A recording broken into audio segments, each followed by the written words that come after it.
Ang problema ay yung volume. Pag nilakasan, sagarat. Oh, sagarat ang boses.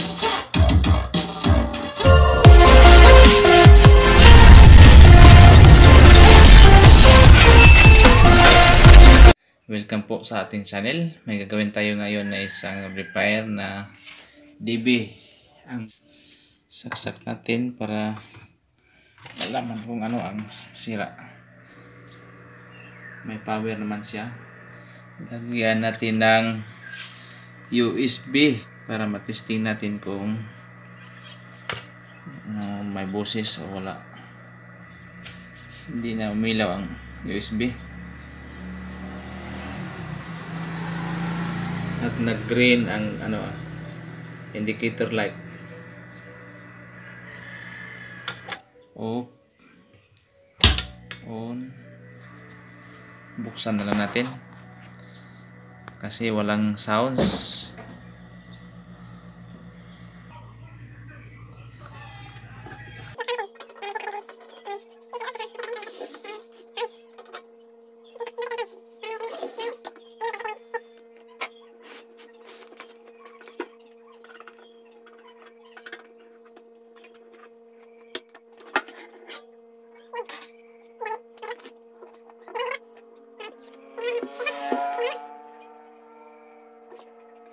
Linisan natin mo bago tayo mag trouble.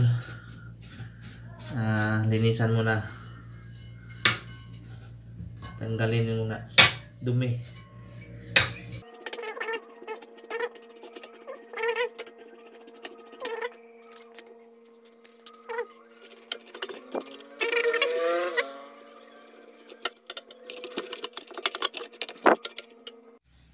Tapos nating linisan.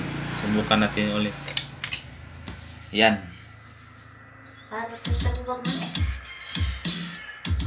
Gumana na ang USB. Ang problema ay pag nilakasan, sagarat ang boses. So, check natin dito sa amplifier. Yan, mga maliliit na transistor. Baka may leak dyan. Yan, direct na tayo sa amplifier. Dito isa-isahin natin yan na i-testing. Iting alin dyan ang may leak. Yun ang dahilan ng sagarat. Parang iba pakinggan. Ito mga brad, tandaan natin kung pag mag-check tayo ng sagarat ang boses ay ito. Sundan lang natin to nito na connection ng speaker. Positive wire ay makita natin dito na pula. Yan pula o red. Yan, dalawa ito, left at saka right. Ito left at saka right. Ito ang tandaan natin pag nagsagarat or sagaralgal ang boses. Sundan natin ito yung wire to kung saan dadaan. Ito naman ay dalawang channel to, left at saka right, kanan at saka sa kaliwa. Susundan lang natin yan kung saan papasok. Ito pumasok to sa may relay. Tumaan ang relay kung saan yan papasok. Ito amplifier. Yan yan left. Ito sa kaliwa to. At ito naman yung katabi niya. Yan yung katabi na to ay kanan, kaliwa, saka kanan. Yan pumasok yung linya na yan. Yan ang tandaan natin. Pag sagarat ang boses, i-check natin tong mga maliliit na transistor. Pagkatapos, kung ganun pa rin, isunod natin i-check ang resistor. Mga resistor. Kailangan natin pagtiyagaan to. Kasi para naman mapa normal natin ang boses ng amplifier. Pag wala kayong tiyaga nito, yun, hindi natin ma-trace up kung saan ang dahilan ng sagarat ang boses. Kaya ito, yan ang sundan. Kasi ibig sabihin, yung output walang problema, yung output transistor natin, power transistor, kasi may boses naman. Sakala natin itong output i-check kung walang boses. Pero pag sagarat ang boses, yung pangit pakinggan, yun ang i-check natin. Kailangan natin i-check itong mga transistor na maliliit at yung mga resistor. Ayan. Okay. Tanggalin ito.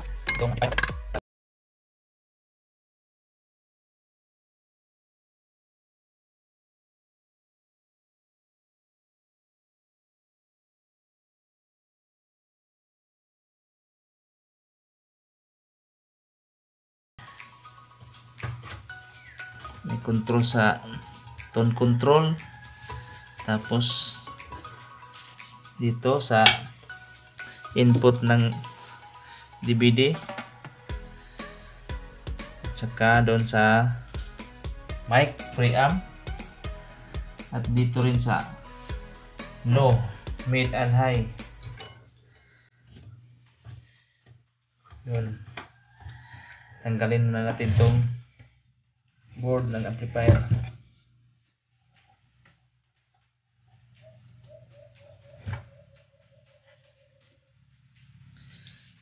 Pause ko muna.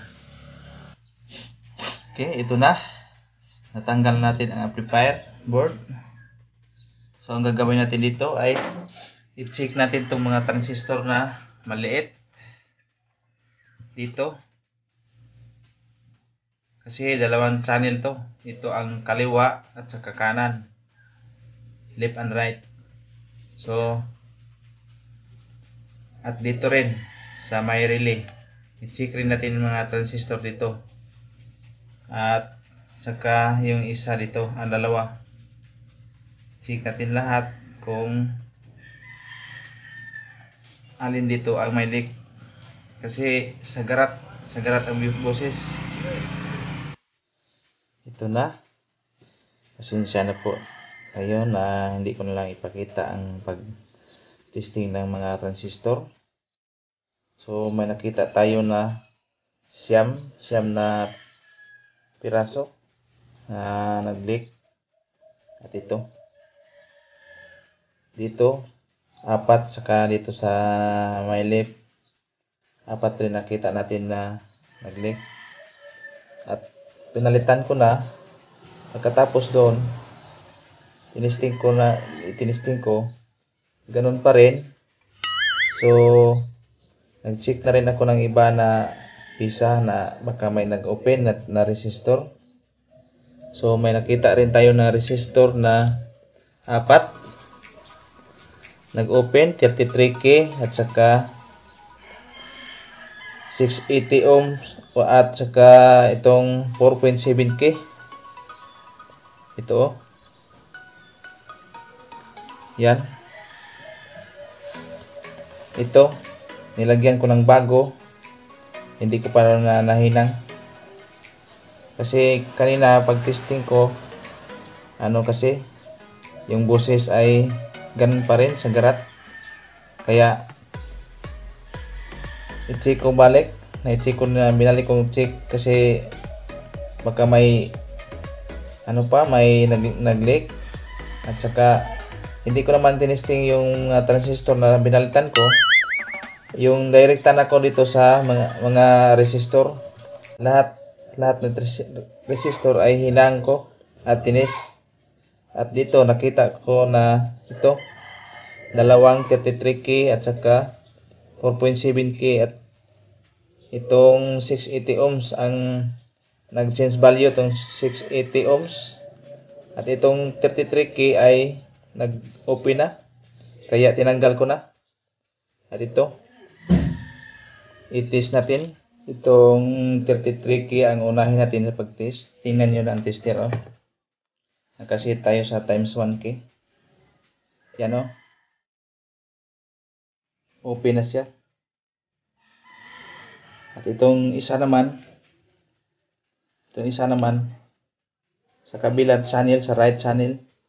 Yung nung unang i-test natin ay sa left channel. At ito sa right. Yan, oh. Wala. I-short natin ang tester para makita natin ang pointer na magmo-move. At ito ng resistor ito.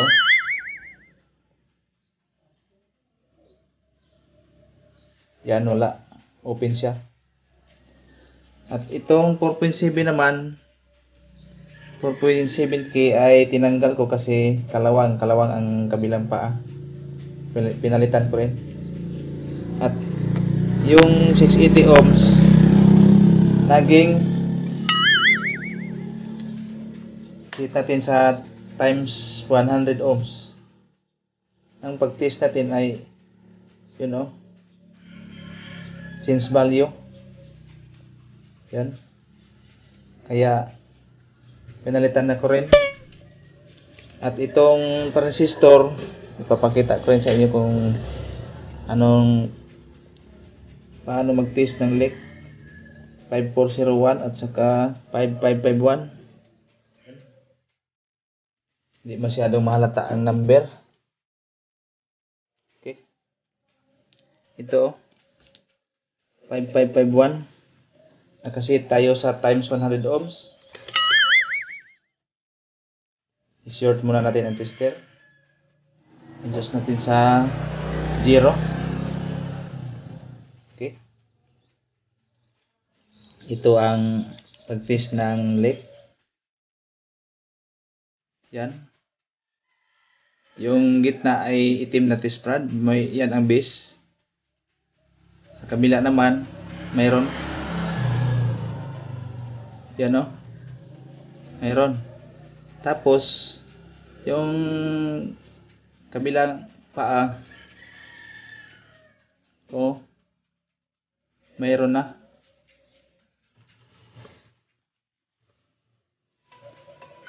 Oh, may leak. Kaya pinalitan na lang natin. Yung iba naman, ito 5401. Yan, oh, malaking leak. Bis collector at emitter dapat wala yan, oh. Kabilaan mayroon. Collector emitter dapat wala yan. Yan, oh.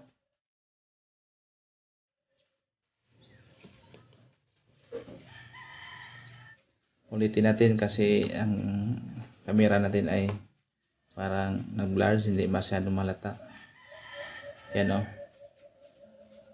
Collector at saka emitter yan, nagre-read na. Kabila naman mayroon din kunti. Dapat wala yan. Ito lang sa base emitter mayroon. At base collector. At collector emitter ay wala, hindi na yan nag-move. Pero ito nag-move na. Nag-move na sa tester. So, yan, oh. Okay. Pasensya na po kayo na hindi ko na ipakita kanina ang pagtanggal at pag-check at paglagay ng bago. Kasi para medyo matagalan tayo sa pag-check. Okay. Hihinan ko na tong resistor na pinalit natin bago. Ito, nilagay ko na dito sa board. At pagkatapos nito, mag-test ulit tayo. Testing natin kung malinaw na ba ang boses. Okay. Hinangin muna natin.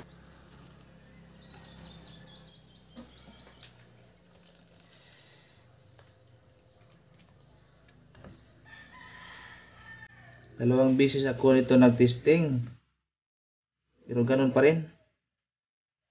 At ito naman nakita ko na resistor na naman nag-open, 33K at saka dalawang 33K at saka 680 ohms.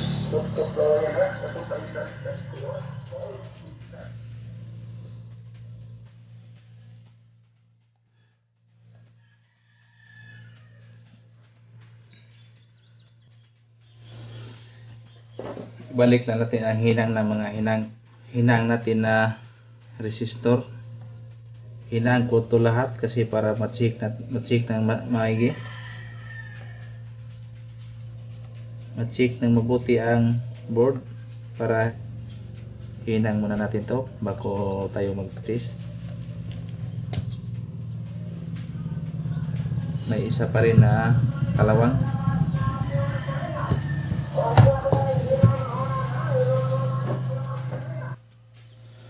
Ito. Patuloy tayo na maghinang. May pinalitan lang ako na isang resistor na 2.2K at 3.3K kasi kinalawang. At ito.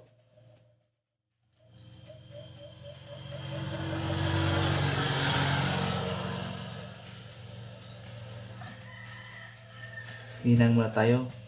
Yung mga hinang natin ay hinangin natin balik. Hinaan ko lahat ng resistor dito para makita natin yung alin dito ang may open. At ito nakita natin na nag-open yung 33K at saka 4.7K 680 ohms. At ito pinalitan ko tong 3.3K. At ito, tapos na tayo na ito. Mag-testing na lang tayo. Balik. Tapos itong panghinang, lagyan naman natin ng thinner, lacquer thinner. Para malinis at wala naman kunti-kunting natira-tira dyan na maliliit na talsik.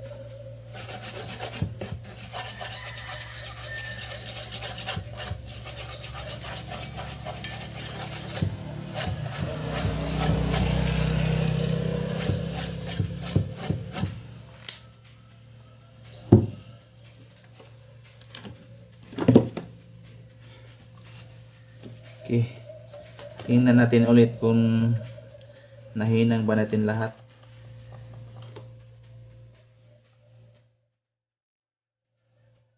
Yan. Nahinang na natin lahat. Okay. Mag-testing na tayo. Ikabit na natin to.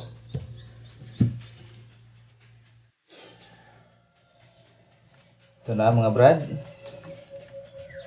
Kabit na lang natin tong mga koneksyon niya sa speaker, saka dito sa mga front control at supply. Okay. Lagyan natin ng speaker.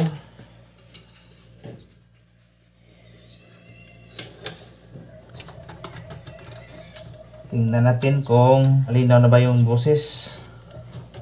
Kasi marami na tayong napalitan. Siyam na transistor na maliit, 5551, 5401 at yung S9014 at apat na 5 resistor, 33K, 4.7K, 680 ohms at saka 33.3K. Napalitan na rin kasi nag-open yung 33K at saka yung iba change value. At kinalawang, pinalitan na rin natin ang kinalawang. At ito, mag-test na tayo.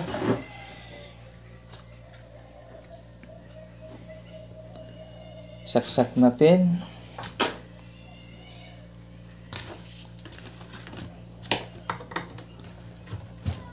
Lagyan natin ng USB.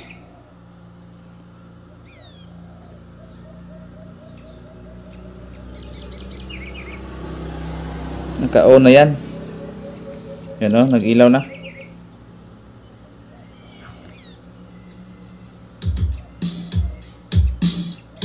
So yan, ayos. Ayos mga brad.